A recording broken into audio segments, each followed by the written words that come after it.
Всім привіт! Хочу вам показати свою конструкцію сушилки. Сушилка з холодильника. Холодильник маленький, висотою десь примерно, якщо від землі до верху, десь він метр. Названня холодильника Саратов. Ізначально я вирізав віконечко таке, посадив на герметик стекло, щоб можна було наблюдати, що робиться внутрі, за температурою і за тим, що робиться внутрі. Так, зараз відкриємо дверки. Получається, зроблена вона на 4 полочки. Прикручені 4 реєчки з одної сторони і 4 реєчки з другої сторони. Ось такі полочки. Полочки низ з решетки. Вверх застелена бумага з принтера. Или, допустим, таким рушничком можна. Ну, ні в коїм случае не бумагою.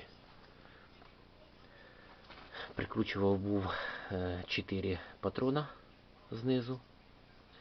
Думав, 2 буде мало. В принципі, 2 хватило. Тому що поставив 4 лампочки, соточки. Включив ізначально. Температуру, звісно, нагнав швидко, збити не міг ніяк. То поставив 2, викрутив, оставив 2 наискось сотки. То температуру відрегулював, все красиво. Тут у мене вентилятор із старої витяжки. Він працює постійно, ну лампочки, соответственно, тухнуть, коли набирають температуру.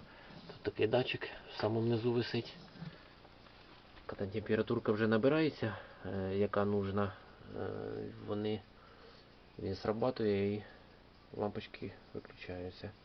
Температура сушения пыльцы 38 градусов. Длительность сушения 12 часов.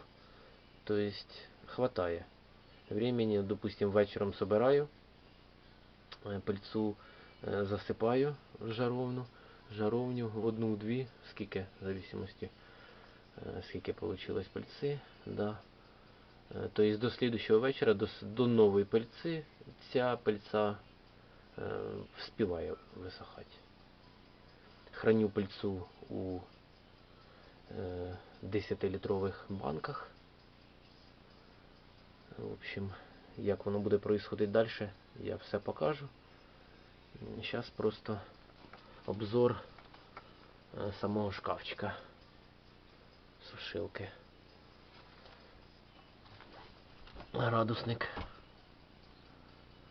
отак стоїть.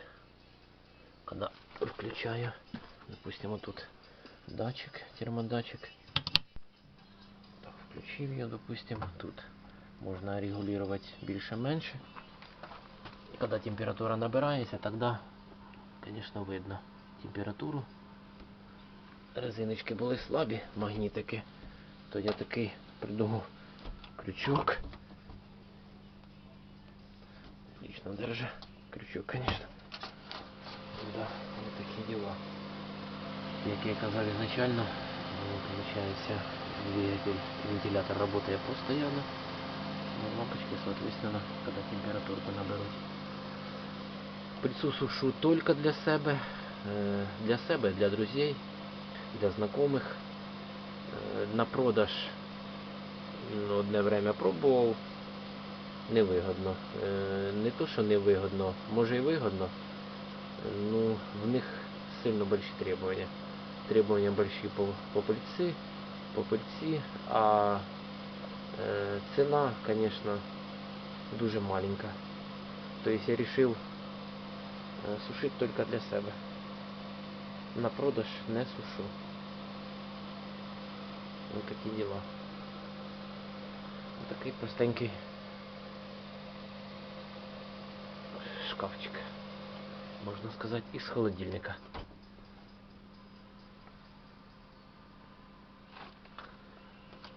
Шкафчик из холодильника, сушилка с холодильника. Простенько, абсолютно простенько. Двигатель не обязательно из,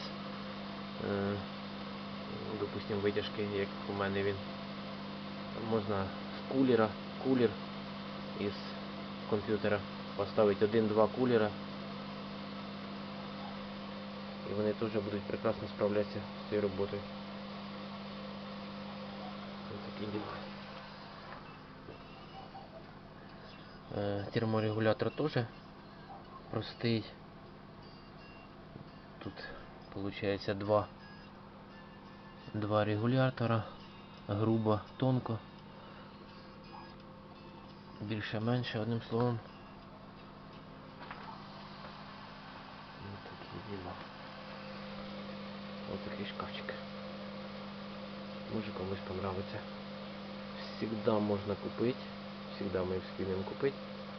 Если бы я занимался, грубо говоря, профессионально даже, то він вполне мене устраивает, не обязательно ее куплять. Купить мы всегда успеем. В наше время все-таки проще ее сделать и дешевше. Всем пока. Занимайтесь пчеловодством.